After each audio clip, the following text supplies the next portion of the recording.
ঠিক আপনারা মাঠে ঘাটে যাবেন, পুরুষ শরীফের দাওয়াত দিবেন। দেশান্তরে বহির্বিশ্বে যখন হুসাইন ইসলাম এই বাংলার জমিনে কালেমার পতাকা, যখন যে সরকার গঠন করেছে অপোজিশন সেই নির্বাচনকে প্রত্যাখ্যান করেছে।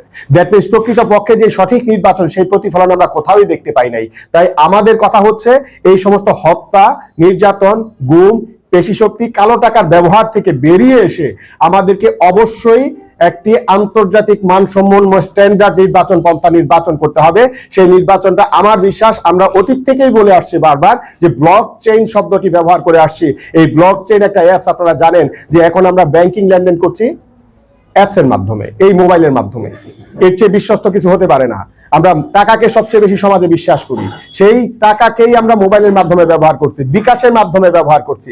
বিকাশের মাধ্যমে যদি আমি সেই টাকা ব্যবহার করতে পারি, আমি যদি লেনদেন করতে পারি, অবশ্যই এই অ্যাপসের মাধ্যমে, মোবাইলের মাধ্যমে আমরা চাই আগামী নির্বাচনে অবশ্যই হত্যা, নির্যাতন, গুম এইগুলি থেকে বেরিয়ে এসে একটি সুষ্ঠু, সুন্দর এবং অবাধ নির্বাচন যদি করতে হয়, আমি বলতে পারি কালো টাকার ব্যবহার, কেন্দ্র দখল, জাল ভোট, এই সমস্ত কিছু থেকে যদি আমাদেরকে বেরিয়ে আসতে হয়, অনলাইন ভিত্তিক ভোট, এবং সেটা হতে হবে ব্লক চেইন, যেটাকে কোনোভাবেই হ্যাক করা সম্ভব নয়। এই আনহ্যাকেবল যে পদ্ধতি, এই পদ্ধতিকে আমার মনে হয় দ্রুত গতিতে সংস্কারের আওতায় এনে আমরা আগামী যে নির্বাচন চাচ্ছি, সুজলা সুফলা শস্য শ্যামলা, আমার এই সোনার বাংলা আমরা দেখতে চাই। সেই সোনার বাংলা যদি আমাদেরকে দেখতে হয়, আমার বিশ্বাস আমরা এই ব্লক চেইনের মাধ্যমে এই হত্যা ব্যতীত, নির্যাতন ব্যতীত, গুম ব্যতীত এবং সর্বোপরি কেন্দ্র দখলের বাইরে আমরা একটি সুষ্ঠু নির্বাচন দিতে পারবো।